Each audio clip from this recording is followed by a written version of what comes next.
Hello, my name is Voya and welcome to my deep guide and my very own personal Note Air 3C. I was able to purchase it, so the same unit that I reviewed there, that's the one that I have here, and now I've purchased it and it's mine. Whippy! So I'm quite happy about that.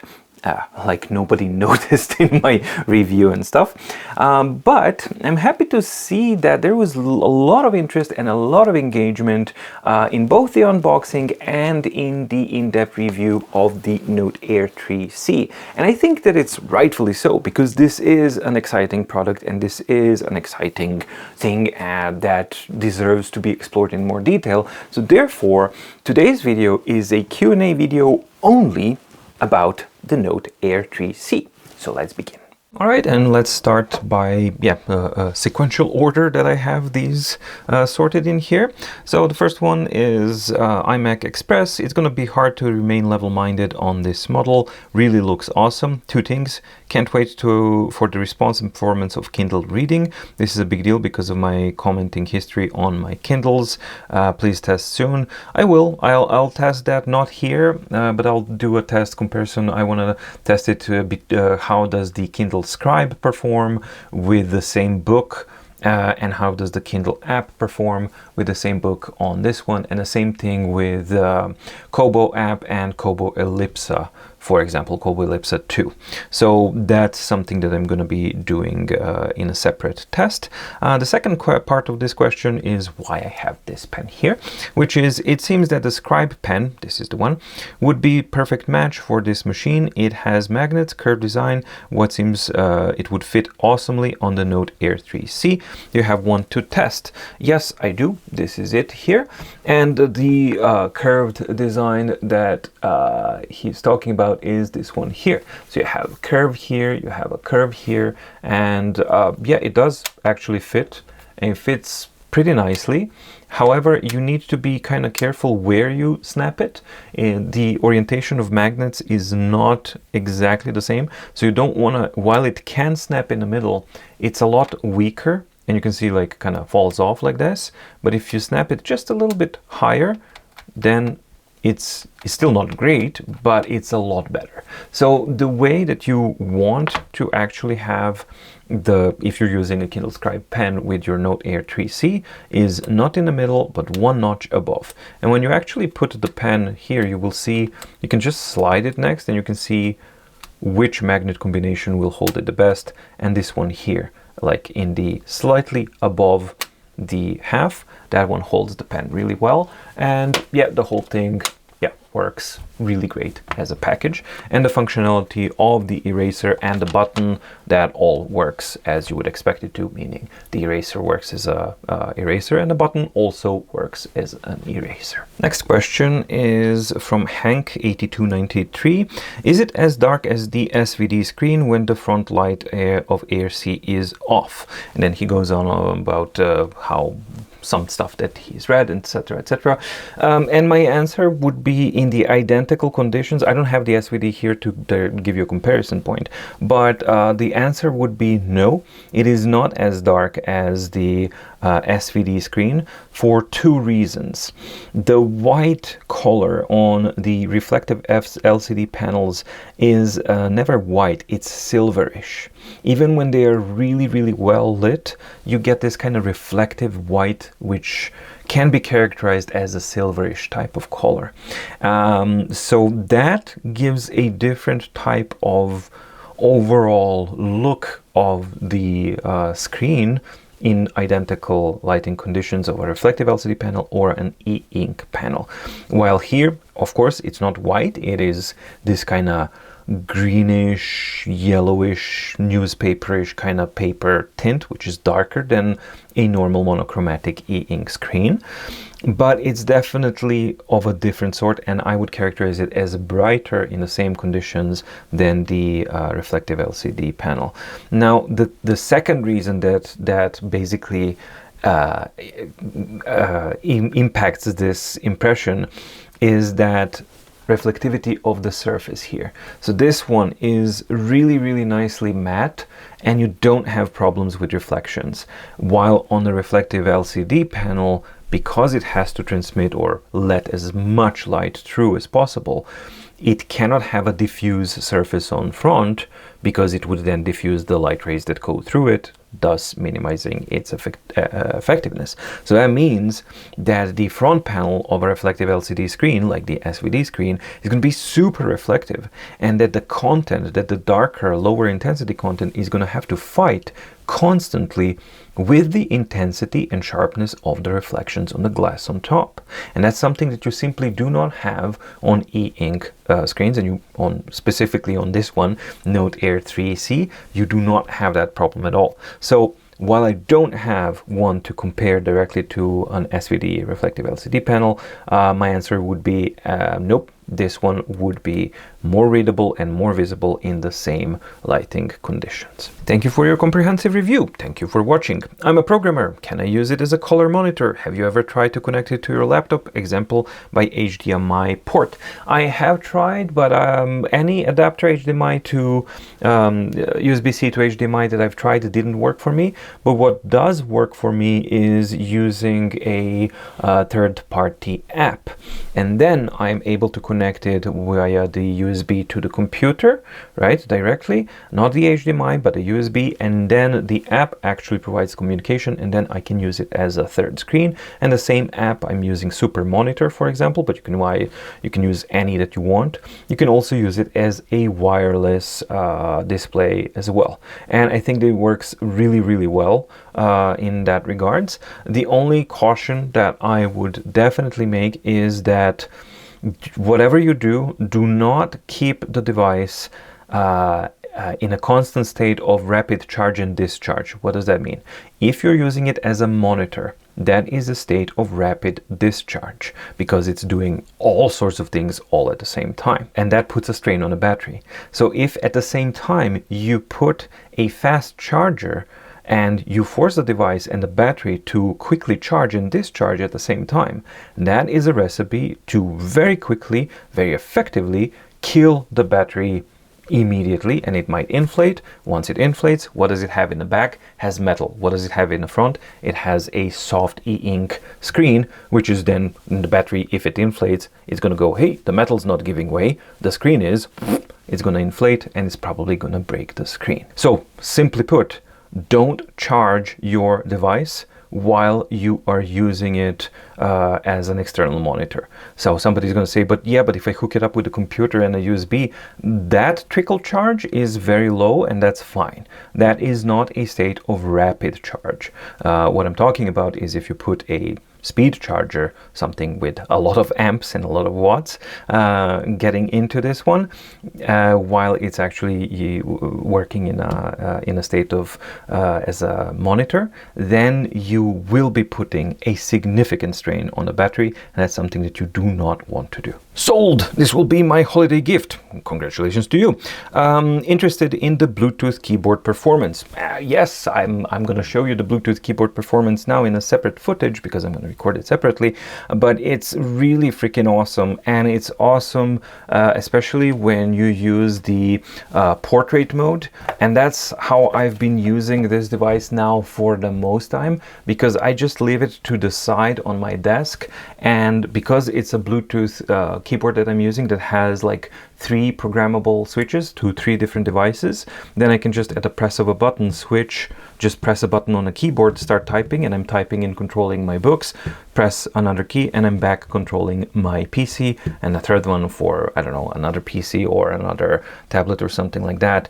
But yeah, the combination of the Bluetooth keyboard, the portrait orientation, the landscape orientation, and all of the stuff that you actually have on this one is really, really good, and the performance of the Bluetooth keyboard is excellent, as well as you shall see now in this clip that I will slot in via the magic of editing. 3, 2, 1, go!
Question from J0404T. Would you prefer this or the Remarkable 2 for the writing experience?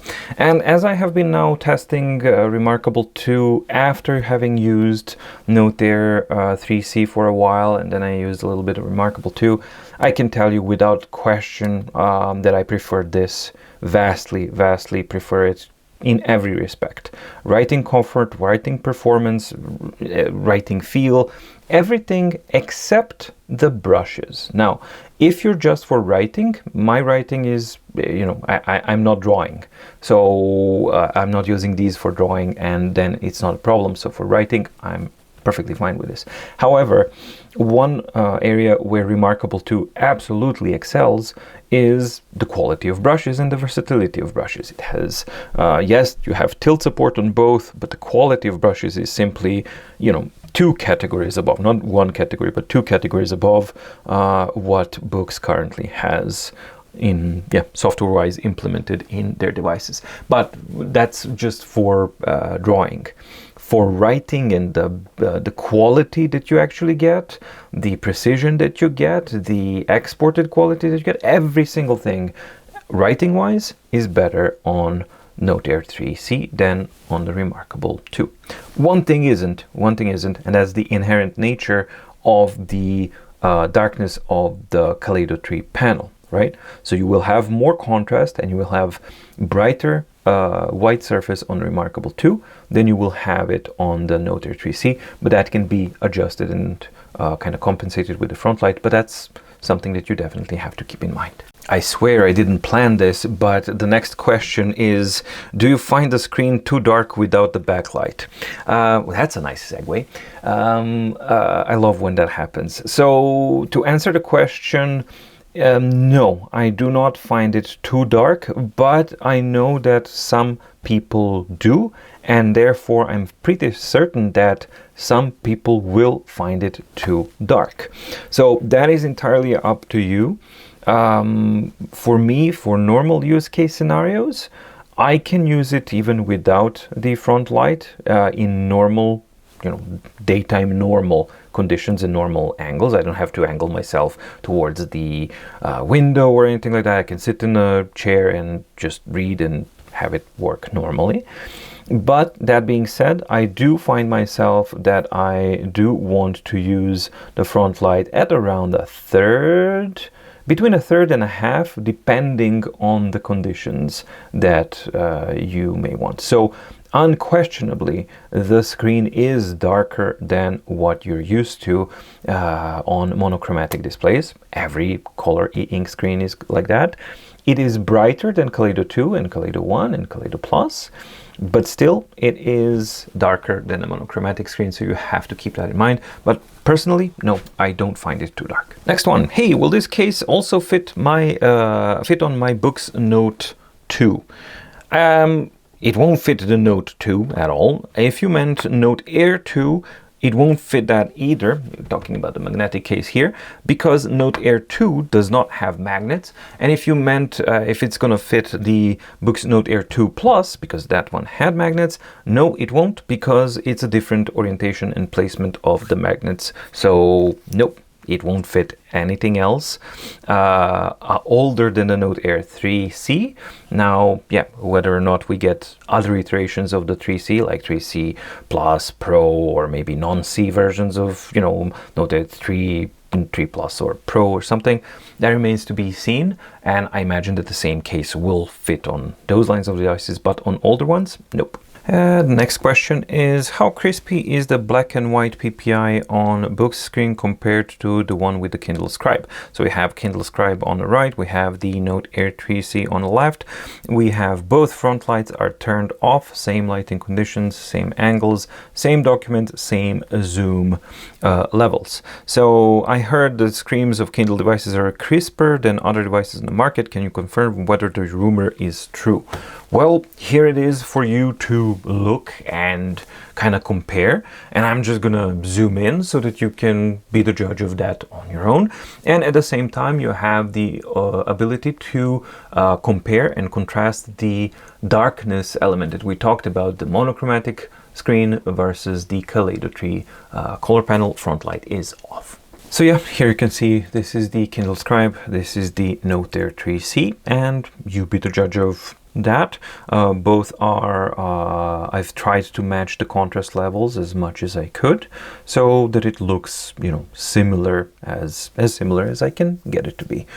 To my eyes, the contrast is higher, of course, on the Kindle because of the whiter background, because you have the same blackness, right? But the white is brighter, and that is most definitely the case. You will have more contrast on the Kindle Scribe or any other monochromatic device.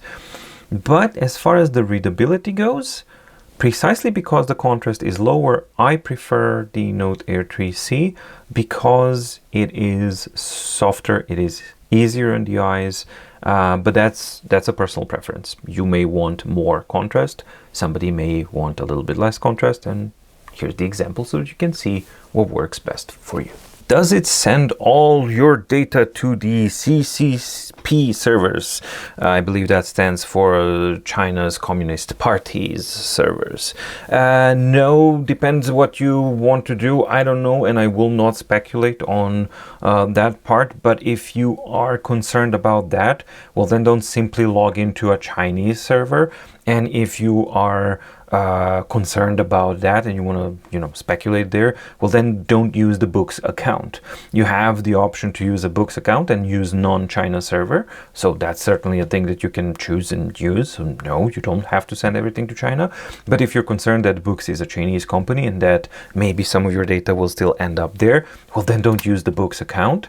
You will lose some of the functionalities and some of the options. For example, the synchronization of the annotations in documents will only be synchronized through a Boox account on different devices, but most of the other stuff actually works, and then you can use your Google Drive, your OneNote, your Dropbox, or any other account that has nothing to do with China and has nothing to do with Boox, and then you circumvent that whole thing. So short answer is no. And another common question or a remark at this point is by Bellissimo4520. At this point, the biggest problem for Onyx might become their very fast release cycle. I'm starting to become hesitant to buy anything because every time a new, even more exciting tablet is released, I think maybe there will be yet another better one in just 3 to 6 months, and there usually is. I understand that, but I don't understand why people say that they feel betrayed or cheated or something like that. And at that, I can only say, well, then you don't need the device that you are looking for or that you bought.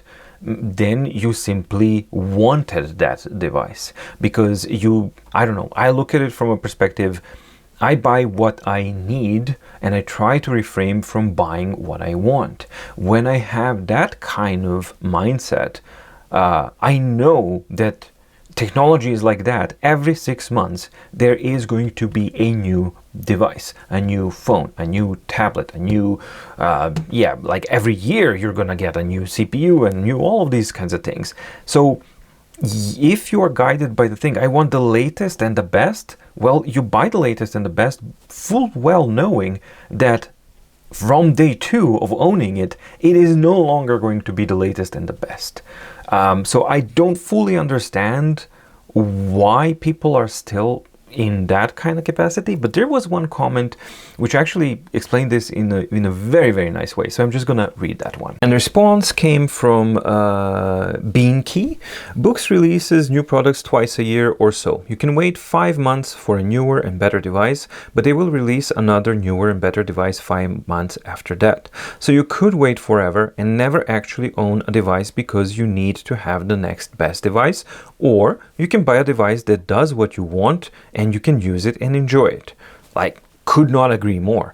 Not sure how Boox releasing a new product is betraying you. I assume you bought the Tab Ultra C because it did what you wanted at the time you got it, and you have had 5 months of use of it while others have been waiting with no device in hand. Boox releasing a new device does not change Tab Ultra C in any way. So yeah, I really can't add anything more to that. It's a really good reply. Then there was yet another one regarding the privacy versus China thing. The biggest thing holding me back from buying privacy concerns with the Chinese device. Maybe I'm paranoid, but I wish reviewers would do a deep dive on security of Onyx devices, especially since this is a device you could store a great deal of private info on as opposed to a regular e-reader. Same reply applies here. If you are concerned about that, don't use a Chinese server and don't use a Chinese company's user account, and then you're fine. So yeah, that should solve that particular point of concern. There was another one which says, a very valid one, I wish there was a way to charge it without opening up the folio. And yes, that is most definitely a con that I forgot to mention, that the folio still does not have a hole here so that you can charge the device while it is while it is covered. So yeah, I wish that was an option as well. And we have another one. Thank you so much for the review and everything you do. Thank you so much for the support and watching. Rumor has it that the black and white version is hitting the market later this year. I'm no expert on the tech, but from your knowledge, would a Carta screen take less power than a Kaleido? Well, first, to address that rumor, there is an FCC application from Boox that they have applied for Note Air 3C, Note Air 3C Plus, Note Air 3C Pro, Note Air 3, Note Air 3 Plus, and Note Air 3 Pro, I believe. Now, I don't think that they're going to release 6 iterations of this device. I simply think that what we have here is them basically making sure that they cover all of the fields, and then they see whether they're going to go with the Plus or the Pro version, and if they choose to actually do a monochromatic version, which of the monochromatic versions they will have. But they want to just cover all of these bases, and that's a proper way of doing it. Now, as far as if that's going to happen, probably is. I think that's probably going to happen. I don't think that there's going to be like a Plus and a Pro version. That would be a total overkill. I think it's going to be just a Plus or a Pro. Most likely it's going to be just a Pro that may have like more battery and maybe the insides of the Tab Ultra C Pro at a higher price range and all that kind of stuff. Maybe that happens. Monochromatic versions probably is going to happen at some point. I don't see a reason why it wouldn't happen, because there's plenty of people who might want this, but all the benefits of the monochromatic display and the BSR technology as well. So I think that it makes sense if that's something like that would happen. Now, which version? I have no idea. I really don't have any information on that. So yeah, I'm just guessing at this point. But to answer the question, will the monochromatic version use less battery? No, I don't think so, because it's not the panel's fault. It is basically the BSR that is the major consumer. The only way that you could see maybe a marginal difference between power consumption between a monochromatic version of this device, if it ever comes to market, and this one, is if it still uses a 227 ppi screen, because if it does, then you are forcing the device to draw and calculate less pixels and less things, which means less work for the CPU, less work for everyone. So, but that's marginally less, so you would see a marginally less power consumption there. That's at least my thought. And the second one, where you can have significant power saving, is the darkness of the screen. On the color screen, you will need to use more front light than you would, or you would use it more often than you would use it on a monochromatic screen, simply because monochromatic screens are brighter. So from that point of concern, actual power consumption in same conditions, no. In reality, I think that you would use the devices in different settings, in different setups, so that the monochromatic device might use less power than the color one, simply because of the front light differences. Another comment from Todd000, and he says, the folio keyboard is nice if you like to use it on your lap, and it's all contained. Those are the only real advantages, which are significant for some people, I'm sure. And I think that he was talking about my remark in the review when I was talking about that I like that it doesn't have a keyboard keyboard, or that it probably won't have a keyboard. It's something that people need to keep in mind. And I fully agree that there is something to be said about the convenience of a self-contained package, that you do not have to think and lug around an extra piece of hardware, which is a keyboard, which is something that you definitely have to keep in mind with the Note Air 3C. But that being said, I would kind of defer you back to the earlier answer to the question, which is, on the other hand, you have the convenience of using this way. You have a convenience of using any Bluetooth keyboard that you already have in your setup, and for me and my own personal needs, definitely that's how I prefer to use it. And here is a very popular and rightfully so, a very, very important question by D. Marlowe 83. Did Boox send out different units to the reviewers then went to retail? I have Note Air 3 Color, and it's 4 cores at 1.9 GHz and 4 cores at 2.4 GHz. I checked it both in CPUs and in CPU-Z and Geekbench. And this is something that probably a lot of you are already aware, because I've mentioned it and I'm still working with conducting the independent investigation on that. Hopefully by the time that this video actually comes out, I think that I'll have enough data to wrap things up and have a dedicated video that explains this question in detail, because I think it deserves a separate video. But early findings and early data shows that unequivocally no, Boox did not send separate devices to reviewers because there's plenty of regular customers who just ordered their Note Air 3C, and from any region, China/Hong Kong, EU and US. And from all three regions, I have examples where people have actually received a Note Air 3C with 2.8 GHz version of the CPU.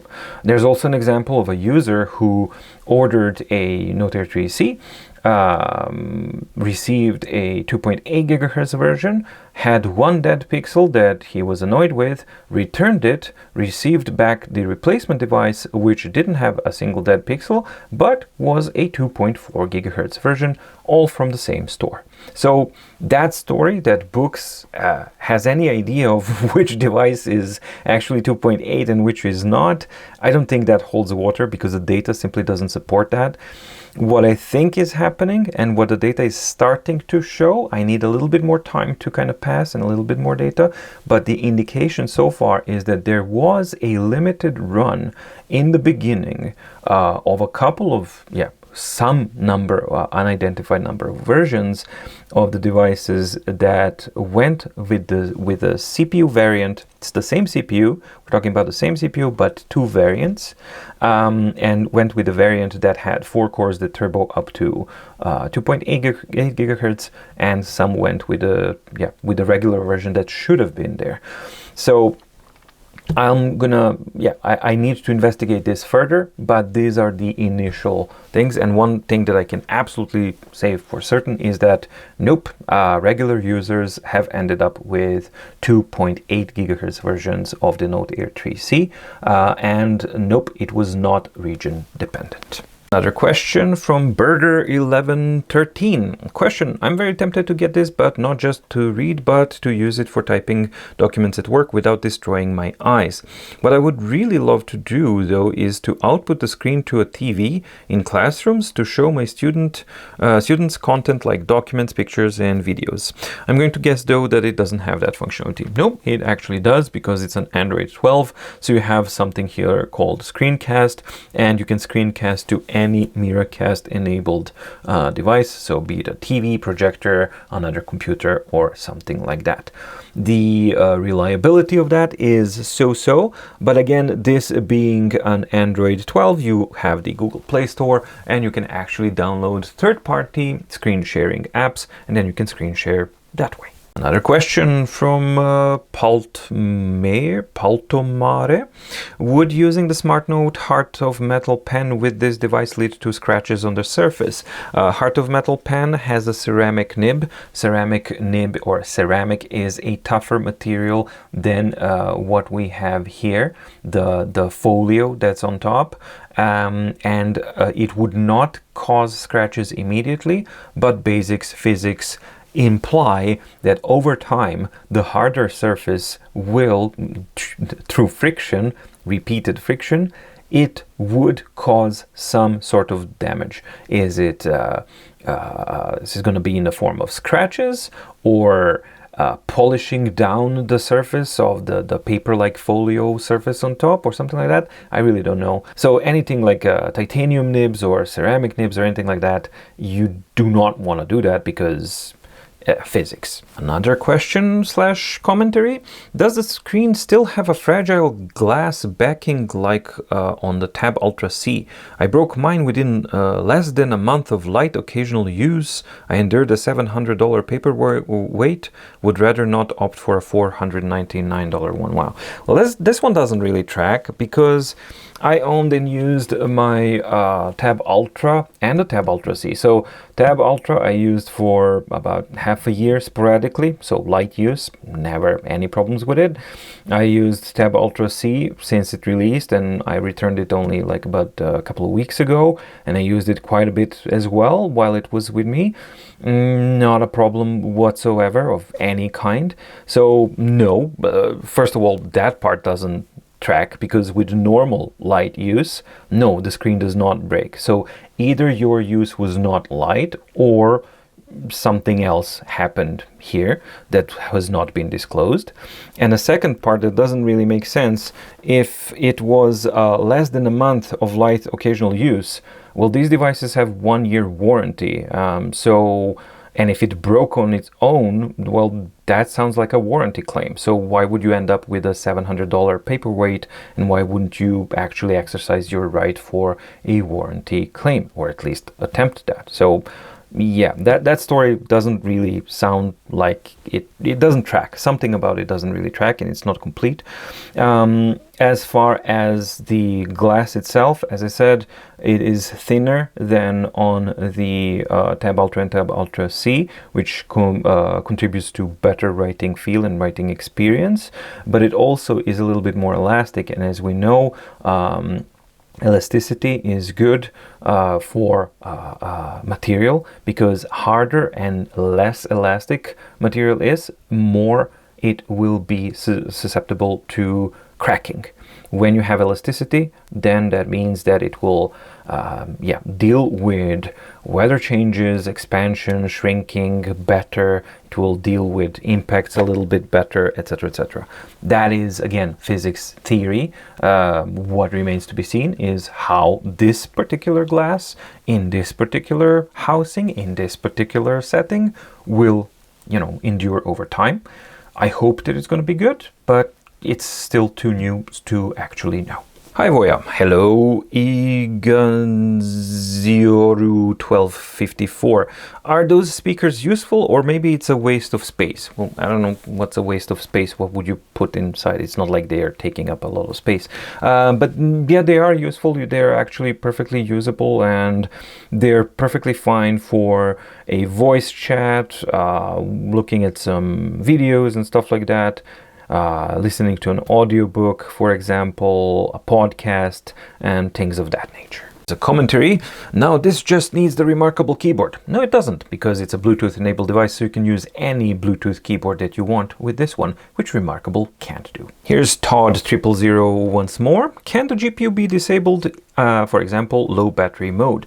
No, it cannot, and that's so weird. Like, the BSR technology is great, but why wouldn't we have an option here in the settings? Maybe, in true Boox style, hidden under many layers of menus and named in some way that was completely incomprehensible, but still to actually have the option, either in more settings in somewhere, where you can disable the BSR technology. I think people have actually commented on this so much that it seems like it would be kind of silly that if they could do it, that they still haven't done it. So I'm starting to believe that the hardware implementation of the dedicated GPU that is used for enabling of BSR technology, that it maybe doesn't allow that, but I don't see how, because it doesn't make sense, because Your SoC already has a GPU in there and it does the work and it does everything.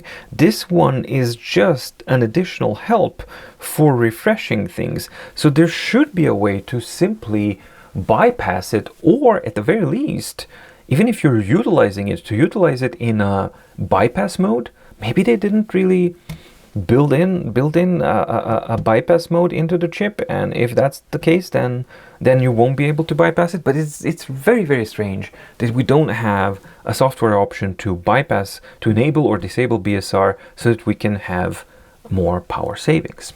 But that's the way it is at the moment. Alright, I hope that the video helped those of you kind of wondering about the Note Air 3C a little bit more, you know, to kind of address all of these questions. I tried to go through, there was over 300 combined comments on both of those videos, so that took a little while to actually sift through all of those, but I went through all of those and I wanted to kind of single out the most meaningful ones and the ones that were repeated, and basically, yeah, those of things to see what seems to be the most common questions and most important questions that you guys have about the Note Air 3C. Now, as I mentioned, the most obvious one, that for me is a separate issue, the issue about the which version of the CPU is being used in different units of Note Air 3C. That investigation is still ongoing. Stay tuned for that video when that comes out, and the best way to do that is to subscribe to my deep guide if you're not subscribed already, and to ding the notification bell to get notified when new videos come out on my deep guide.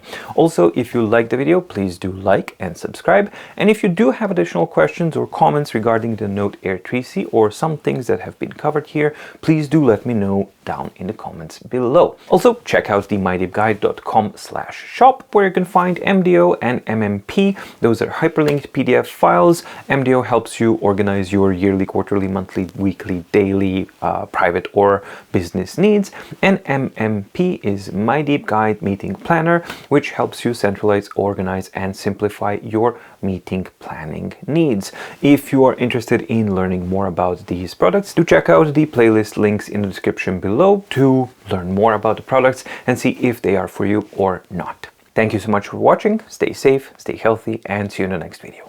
Bye.